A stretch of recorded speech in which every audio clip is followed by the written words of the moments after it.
Բարեկամներ, ողջունում եմ ձեզ, ես քաղաքագետ Գեորգ Մելիքյան եմ, սա իմ հեղինակային հաղորդումն է, որը կոչվում է Status Quo։ Այսօրվա իմ զրուցակիցը ազգային ժողովրդավարական Բևեռի խորհրդի անդամ, Modus Vivendi վերլուծական կենտրոնի ղեկավար Դիվանագետ Արա Պապյանն է։ Պարոն Պապյան, ողջունում եմ ձեզ։ Բարև ձեզ։ Միանգամից անցնեմ բուն թեմային, եղավ այսպես կոչված խաղաղության կամուրջ նախաձեռնության հերթական այցելությունը այդ շրջանակում, որտեղ հայկական կողմից 20 հոգի անցան սահմանը, թերևս Կիրանցի այդ հատվածում, որտեղ նշված էր դեմարկացված այդ հատվածում, նախկինում նանքել էին եկել, հիմա կարծեք այս շարքը շարունակվում է, այստեղ երկու հարց է առաջանում, ոմանք ասում են, որ նրանք չեն ներկայացում Հայաստանի քաղաքացիական հասարակությունը, ոմանք ասում են, դե ինչ հազարներով մարդկանց, ինչ-որ մարդիկ պիտի ներկայացնեն, գնան, կան եւ այլն։ Եվ նաեւ սա ասում են, դե բա ինչպես խաղաղության հասնենք։ Մենք հասկանում ենք, որ Ադրբեջանը, այն Ադրբեջան չի, Ալիևը դիկտատոր եւ այլն, բայց պետք է խաղաղության ուղղված քայլեր արվեն եւ մենք էլ հիմա փորձում ենք անել։ Ինչ եք ուզում մեզնից։ Ձեր մեկնաբանություն։ Բնականաբար բոլորն են ձգտում խաղաղության եւ ես վստահ եմ Հայաստանի Հանրապետության բնակչության ճնշող մեծամասնությունը դրա կողմնակից է, բայց սա խաղաղության տանող ճանապարհը չի, որովհետեւ դա պարզ քաղաքագիտական ճշմարտություն է, որ խաղաղությունը խարսխում է ռազմաքաղաքական հավասարակշռության վրա։ Եթե հավասարակշռությունը խախտված է, արդեն դու հակառակորդ թշնամի կողմի բարեհաճությունից ես կախված եւ նա ցանկացած հարմար պահի կարող է վերսկսի պատերազմը։ Հատկապես մեր պարագային, երբ որ մենք տեսնում ենք, որ Ադրբեջանը լինի հասարակական մակարդակով, լինի պետության իշխանության մակարդակով խոսում է հայերի դեմ, Հայաստանի դեմ եւ ըստ էության գործում է նաեւ խաղաղության դեմ։ Այո, այսօր այդ գործընթացը է գնում, ինչու՞, որովհետեւ Իլհամ Ալիևին անհրաժեշտ է, որ ներկա իշխանությունը վերընտրվի, որտեղ սա իշխանություն է, որի շնորհիվ ինքը ստանում է այն, ինչ պիտի ստանար պատերազմի միջոցով։ Հիմա եթե հակառակորդ կողմը ամեն ինչ ստանում է առանց կրակոցի, ինչու պիտի գնա պատերազմի։ Եվ այստեղ էլ մենք խոսել ենք ժամանակին, որ մինչև առաջիկա հունիսի ընտրությունները հաստատ պատերազմ չի լինի, որտեղ Ալիևը պիտի հաղթաթուղթ կա Նիկոլ Փաշինյանի ձեռքը։ Սա մեկ։ Մյուսը Դուք ավելի երիտասարդ եք, չեք հիշի, բայց ես հիշեցնեմ շատերին, որ 1988 թվականին, երբ որ այս շարժումը սկսեց, Ղարաբաղյան կամ Արցախյան, եթե բանենք, այն ժամանակ եւս սովետական միությունը շատ ավելի մեծ խմբերով եւ ավելի հաճախ փոխանակում էր կատարում տարբեր հասարակական խավերի ներկայացուցիչների։ Նկարիչների հետ էին հանդիպում, գրողների, չգիտեմ, պատերազմի վետերանները, պատերազմների հիմնականում Ռուսաստանում ինչ որ տեղեր հրավիրում էին, որ իբր թե խոսան, եղբայրանան եւ այլն։ Էլի դա չկանխեց պատերազմը, որովհետեւ կրկնում եմ, պատերազմը այլ շահերով եւ այլ արժեքային համակարգի վրա լինում։ Հիմա այս ամբողջը վաղուց անցած բան է եւ սա ես դիտարկում եմ ավելի շատ որպես ընտրապայքարի մի մաս։ Եկեք սպասենք տեսնենք հունիսից հետո եւ ընտրություններից հետո թե ինչ ելք ունենա Ալիևի քաղաքականությունը այն ժամանակ ավելի པարզ կլինի։ Այնուհանդերձ այսօրվա կարող ենք արձանագրել, որ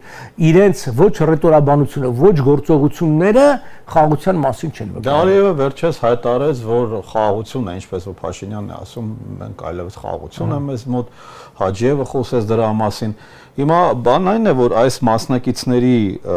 իհարկե ես չեմ ուզում իրենց անունից խոսել, բայց ես տրամաբանությունը այլ է, որ ավելի լավ է այսպես մենք հանդիպենք, քան մենք լարվածություն ունենանք սահմանի վրա, մենք անում ենք մեզնից կախված հնարավոր, այնպես չէ որ մենք համաձայն ենք ամեն ինչով ադրբեջանական կողմից, բայց ավելի լավ է այսպես ի վերջո, քան պատերազմ։ Գիտեք, եթե սա մաս չկազմեր այս ես անգամ ընտրապայքար չեմ կոչի, այս քարոզչության, գուցե կարելի էր մտածել, եթե սա արվեր, այսինքն շատ ավելի վաղուց եւ գոնե Ադրբեջանի կողմից մի փոքր ավելի անկեղծ էր։ Մենք տեսնում ենք, որ այդպես չի։ Մյուսը որ ասում են խաղաղ լինի սահմանում, ինչ նկատի ունեն։ Երբ որ ադրբեջանական կողմը կրակում է մինչև իսկ եվրոպական դիտորդների վրա, իսկ դրա մասին մամուլում եղավ հաղորդագրություն, թե փորձում էին թաքցնեն հունվար-փետրվար ամսին, ինչ խաղաղության մասին է խոսքը։ Պարզապես այսօր քիչ թե շատ զուսպ են մյուս կողմից։ Նախորդ 2 տարիներին, որ էլի խաղաղություն է կոչվում, էլի փաստեր կան, որ Ադրբեջանը սողացող ագրեսիա իրականացրել, տարբեր բարձունքներ ա գրավել, տարբեր տեղաշարժեր ա տեղի ունեցել։ Մյուսը մենք տեսնում ենք, որ միջազգային հարթակում մասնավորապես, այսինքն թուրքական պետությունների համաժողովների ժամանակ իսլամական եւ ընդունվում են փաստաթղթեր, որոնց մեջ առանձին ամրագրված այսպես կոչված Հայաստանի ագրեսոր վիճակը, Հայաստանի պատասխանատվության ենթարկելու, մասնավորապես ամենավերջի իրադարձություն դա մարտի 31-ին Ադրբեջանի պաշտոնական պատվիրակության կողմից ՄԱԿ-ում բաժանած այն փաստաթուղթեր, որի հեղինակը իբր մարդու իրավունքների պաշտպաններ Ադրբեջանի, բայց դա պաշտոնական փաստաթուղթ տարածեց, որտեղ պատվիրակությունը նման իրավունք ունի ՄԱԿ-ում, որով մեղադրում էին Հայաստանին 1918 թվականին ադրբեջանցիների դեմ ցեղասպանություն իրականացնելու եւ ոչ միայն մեղադրանք, այլ կոչ էին անում ճանաչելու այդ ցեղասպանությունը։ Եվ ես վստահ եմ, սա իրանք իրականացնեն։ Հիմա եթե դիմացի կողմը նման մեղադրանքներով է հանդես գալիս, ինչքան կարելի է վստահել։ Տեսեք, Նիկոլ Փաշինյանը եւ մյուսներն ասում են, որ եկեք այս իրական հայոց ցեղասպանությունը, որը անվիճելի է եւ գիտնականների համար եւ բոլորի համար, այս հարցը ինքը փորձում է լռության մատնել հանուն նրա, որ ավելի Թուրքիայի հետ խաղաղ լինի եւ մենք ցեղասպանության թանգարանի հետ կապված վերջի իրադարձություններն էլ տեսանք, որ գրքի նվիրումն անգամ խնդիր առաջացրեց, բա ուր է նրանց կողմից, այսինքն հակառակմանը։ Բառացիորեն 2 օր առաջ Էրդողանը խոսալով Իսրայելի դեմ հոխորտաց, որ մենք ինչպես մտանք Լեռնային Ղարաբաղ, ինչպես մտանք Սիրիա, այդ ձևել կմտնենք Երուսաղեմ եւ կավիրենք Իսրայելը։ Այսինքն անընդհատ դրանով հպարտանում են եւ ասում են, գիտեք, խոսքն ու գործը չի համապատասխանում այդ նպատակին։ Պարոն Բաբյան, երևի թե հենց սա է իշխանության, այսպես ասած, միտքը, որ իրենք չեն կարող Ադրբեջանի դեմ դուրս գալ, իրենք չեն կարող Թուրքիայի դեմ դուրս գալ, իրենք իրենց համարում են պարտված, թեև Փաշինյանն ասում է մենք մեզ երբեք պիտի պարտված չհամարենք, բայց իրենք ըստ էության իրենց համարում են պարտված։ Հետևաբար, եթե պարտված ես, ապա պիտի քայլեր անես ըստ պարտվողի հոգեբանության։ Միգուցե սա իրենց բանը, որ մենք ամեն ինչ չկորցնելու վախից պետք է գոնե ինչ-որ բաներ կորցնենք, որ պահենք ամբողջը, ինչ-որ իրանք էլ կարծեք թե ասել են։ Չէ, բայց էլի մենք պիտի նայենք պատմական փորձը։ Ընդհանրապես մարդիկ ինչու են ուսումնասիրում պատմությունը, որովհետեւ պարապ վախտի խաղալիք չի, ինչպես Խաչատուր Աբովյանը կասեր։ Դա փորձ է, մարդկության փորձ է։ Եվ երբ որ փորձը ցույց է տալիս, որ այդ պարտվածի զիջողականությունը չի բերել խաղաղություն, չկա այդ ձև բան։ Այսինքն դու չես կարող բավարարել ագրեսորին, որովհետև կրկնում եմ, Ալիևը պահանջներ է ներկայացնում, անընդհատ այդ շատ անում է։ Հետևաբար, այ որ դու ուզում ես բավարարել ես, իսկ հենց նույն Նիկոլ Փաշինյանը ժամանակին մի օր ասաց, ես չգիտեմ որտեղ է այդ կարմիր գիծը, ինչքան պիտի զիջեմ։ Մարդը ազնվորեն ասում է, հենց խնդիրը սա է, ինչքան է այդ զիջելը, իսկ արդյոք մենք միշտ կարող ենք որպես պարտվածի բավարարել իրենց ցանկությունները։ Իրենք հնչեցնում են հիմա այսօր այսպես կոչված քաղաքագետներից մեկը ասում է, ադրբեջանցիների 300,000 ադրբեջանցու վերադարձի հարցը դա էժան քարոզչություն է, հա։ Մի հատ կարդացեք Ալիևի պաշտոնական ելույթները, մասնավորապես Գաբալայի այս վերջերս տեղի ունեցած եւ իրանց հայտարարում մարդը հստակ խոսում է, ճիշտ է 300,000-ին չի նշում, ասում է 100,000-ավոր Ադրբեջան, բայց 100,000-ավոր, իսկ 300,000 դա ամենամեծ թիվը չի։ Տարբեր այդ 300,000-ը այն ցուցակն է, որը կազմել է այսպես կոչված արևմտյան Ադրբեջանի համայնքը, որը մենք գիտենք ֆինանսավորում, աջակցում ուղղորդվում է պետության կողմից եւ իբր թե կեղծ ցուցակը ունեն այդ ամբողջը։ Հետևաբար սա չի խաղաղությանը։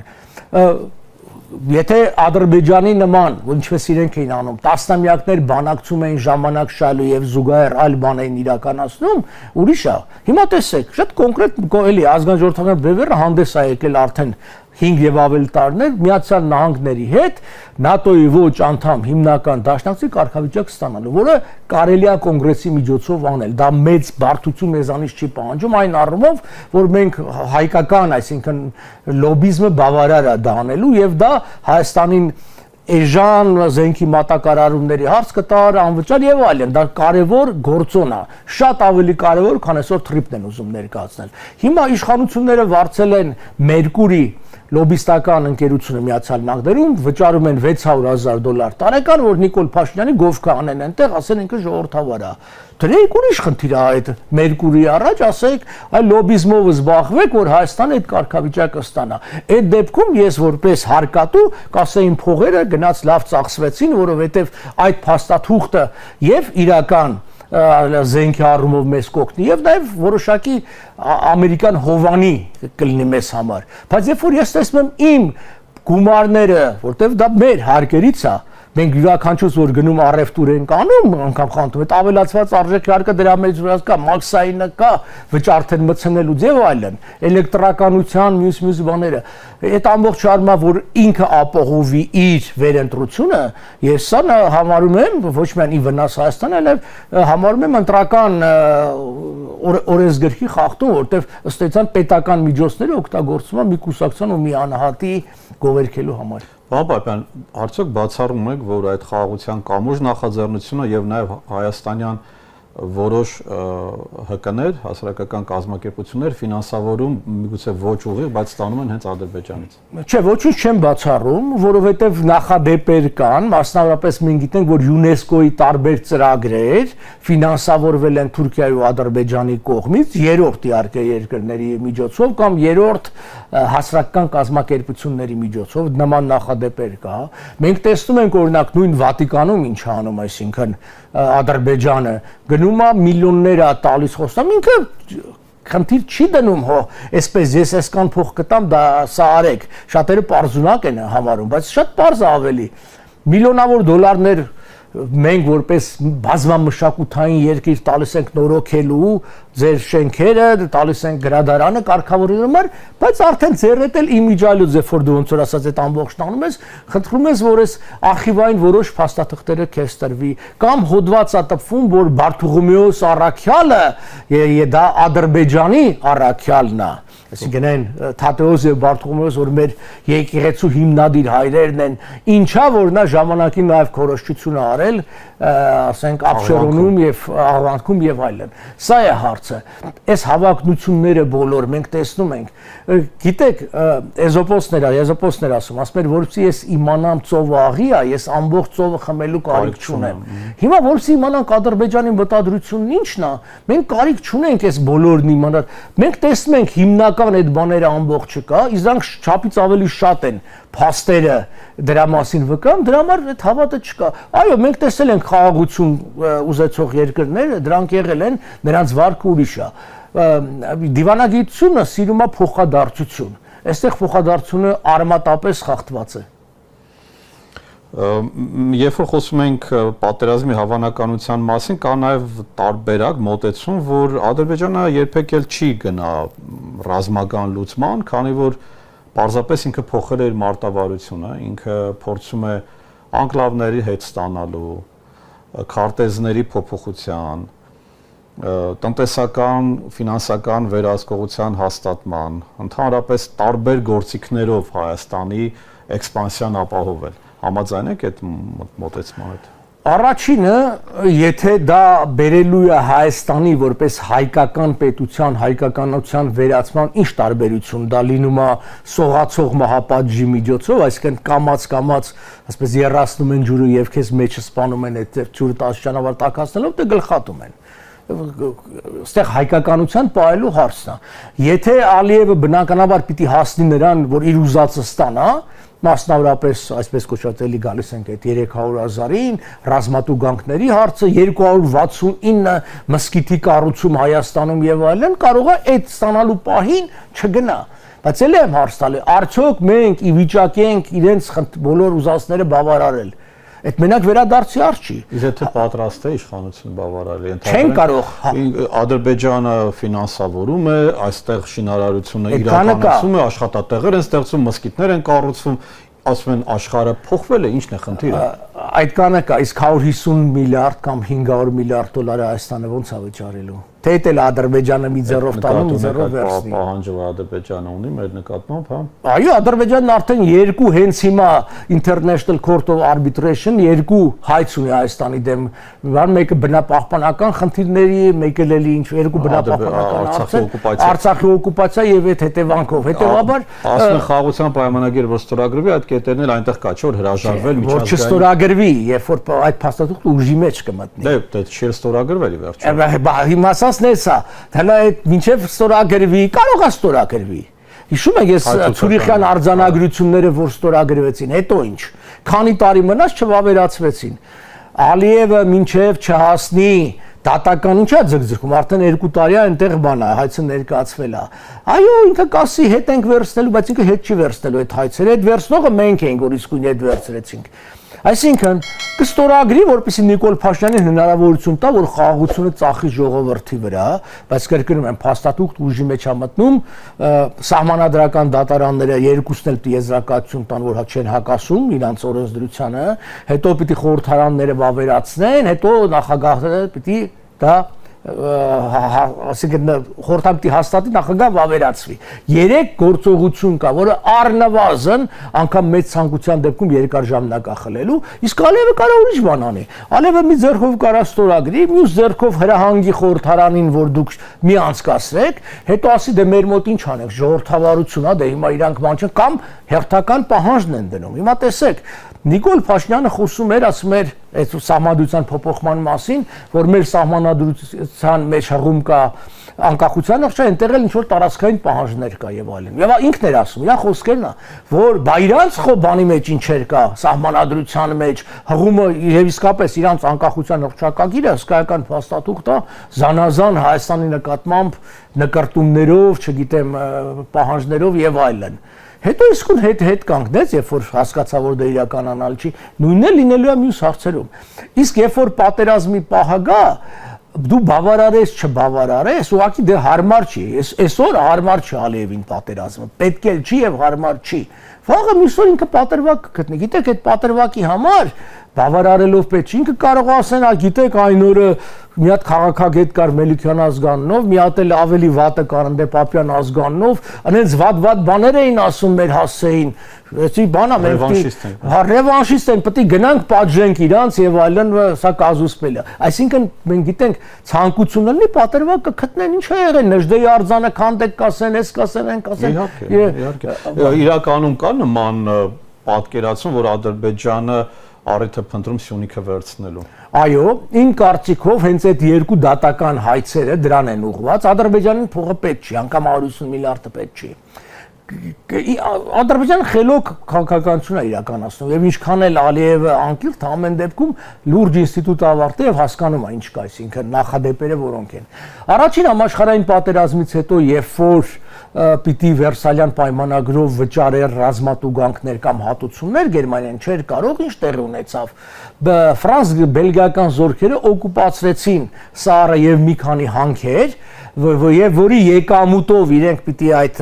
պարտքերը փակեին, հետո զորքերը դուրս բերեին։ Իհարկե պարտքերը լրիվ չկարողացան փակեն, Հիտլերն եկավ իշխանության գլուխ, հետի պատրեց, հանդարտվեցին։ Հիմա իրան պետք է իրավական փաստաթուղթ, իրան փողը պետք չի, որ Հայաստանը այսքան պարտավոր է իրան տալ։ Նիկոլ Փաշինյանն արդեն ընդունել է, հիմք տվել է դրա համար, ասելով որ Ադրբեջան Հայաստան չէ, ուրեմն Հայաստանն օկուպանտ է, որպեսզի ինքը երբ որ հարձակվեց Հայաստանի վրա, ինքը չի ասելու ես հարձակվում եմ, գրավեմ, ինքը ասելու է ես պարզապես ժամանակավորապես վերահսկողություն եմ հաստատում մի շարք հանքերի վրա, Տակապան, Քաջարան եւ այլն, այսինքն պղինձամոլիբդենային, հետո երբ որ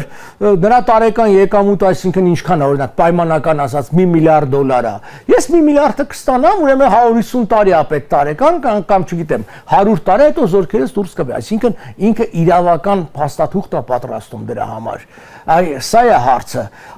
Ադրբեջանի այդ մեր համար 150 միլիարդը մեծ փող է, բայց վստահեցնում եմ, այդ չի Ալիևի բուն նպատակը։ Եվ մենք այս նույն բաների ստեղծելն է, հա։ Հողը ինքը ստեղծում է եւ տեղեկատվական դաշտ։ Այդ ինչա ցեղասպանության հարցում մեղադրում։ Ի վերջո, չէ, որովհետեւ մեղ կա դնում մեր վրա։ Նաեւ սանով ինքը ուզում է ցույց տա, որ ադրբեջանցիները իբր չեն ապրում Հայաստանում, որովհետեւ ցեղասպանություն է եղել։ Եվ Նիկոլ Փաշինյանը այնքան է, որ ինքը ինչի էր այդքան զայրացել Վենսին տված գրքի վերաբերյալ, որովհետև Վենսին տված գիրքը դա ամերիկյան մամուլում եղած հրապարակումներն էին ադրբեջանցիների հայերի նկատմամբ 3 անգամ իրականացված